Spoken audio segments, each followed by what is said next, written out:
મેં એક પહેલો પ્રોજેક્ટ કર્યો હતો, ઓફિસનો એક પ્રોજેક્ટ મને મળ્યો હતો.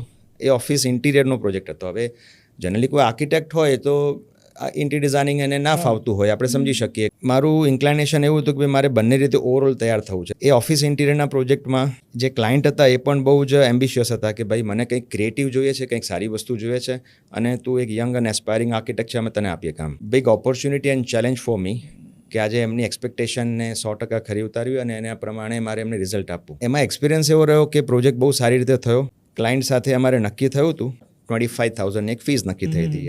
આજથી લગભગ 25 વર્ષ પહેલાંની વાત ચાલે છે. એ પણ મારા માટે મોટી અમાઉન્ટ હતી. એ પ્રોજેક્ટનો એક્સપિરિયન્સ મારે એવો હતો કે ભાઈ એ પ્રોજેક્ટનું જ્યારે કામ ચાલતું હતું ને ત્યારે પણ મારા પાસે આમ જોવા જાવ તો સ્ટ્રગલ ટાઈમ હતો. હમ્બલ અને એક બેઝિક અમારા એક ફેમિલી બેકગ્રાઉન્ડ હતું અને એમાં પણ કદાચ એમ સમજી શકાય કે ભાઈ કોઈ એવું વેલ ઓફ આપણે ફેમિલીનું હતું કે જેથી તમારી પાસે ગાડી હોય આ તે બધું. તો હું ત્યારે mode of transportation was Luna. ત્યારના જનરેશનમાં લ્યુનાને ખબર જ નહીં હોય. અને લ્યુના કેવું હતું, ઘણીવાર સાયકલ એને overtake. You will be surprise to know કે જે કોઈ ઇવન મારી સાથે જે બધા મિસ્ત્રીઓ હતા અને કોન્ટ્રાક્ટર્સ હતા ને એ બધા કારમાં આવે. અને ત્યારે એ લોકો મોબાઈલ વાપરતા હતા.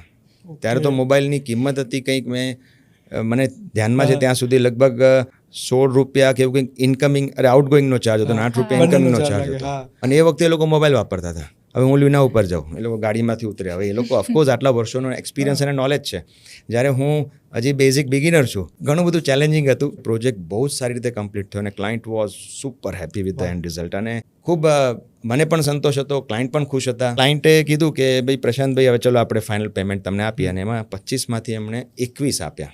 હવે મેં કીધું સાહેબ આ 4,000 ના કાપો. તો કે શું ફરક પડે 4,000માં? મેં કીધું સાહેબ એનું કારણ છે કે આ લ્યુના મારી પાસે છે ને, મારે હવે એક છે ને ત્યારે બજાજ બોક્સર આવતું હતું, એ લેવાનું છે અને એની કિંમત કંઈક 40,000 રૂપિયા છે. હવે મેં 15,000ની લોન લીધેલી છે. 25 તમે આપવાના હતા. એમ કરીને મારે આ બધું પૂરું થાય છે. હવે તમે મને જો આ અત્યારે હજી 4,000 ઓછા આપશો ને તો 4,000 માટે બીજી મારે 3-4 મહિના મહેનત કરવી પડશે. એટલે મેં બહુ રિક્વેસ્ટ કરી, હાજીજી કરી, પણ હી વોઝ સ્ટબન કે ના મારે પ્રશાંત તું બસ મને ખબર છે કે તું આગળ જતાં કંઈક અલગ લેવલે આર્કિટેક્ટ થઈશ, પણ કે અત્યારે હું તને 4,000 નહીં આપું તો તું મને જીવનમાં યાદ રાખીશ. આઈ વોઝ બિટ ડિપ્રેસ કે મારું આખું એક આમ લાગ્યું ભાઈ આ ડ્રીમ હાથવગું હતું. આમ હમણાં બસ બજાજ બોક્સર લઈ લેત, પણ એ જતું રહ્યું. ટ્વિસ્ટ શું છે ખબર છે? જસ્ટ હજી લગભગ લાસ્ટ યર એ ક્લાયન્ટ પછી તો 25 વર્ષ સુધી એ કંઈક અમેરિકા જતા રહ્યા હતા કે વોટ્સએવર.